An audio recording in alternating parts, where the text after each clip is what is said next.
বলেছে x square plus এ x plus 3 is equal two 0 সমীকরণের একটি বীজ 1 হলে এ এর মান নির্ণয় করি। আচ্ছা দেখো একটা এখানে ইকুয়েশন দিয়ে দিয়েছে এক্স স্কোয়ার প্লাস এ এক্স প্লাস 3 ইজিক্যাল টু 0।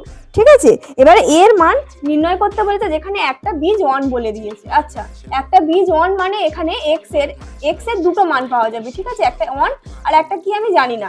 এই x এর মান একটা বীজের মান 1 বলে দিয়েছে আর এর মানটা নির্ণয় করতে বলেছে।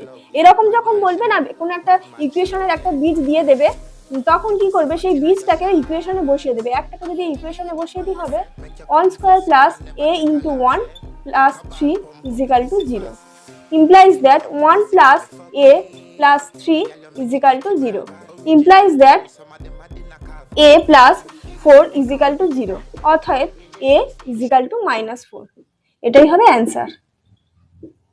ঠিক আছে, দেখে নাও, দেখে স্ক্রিন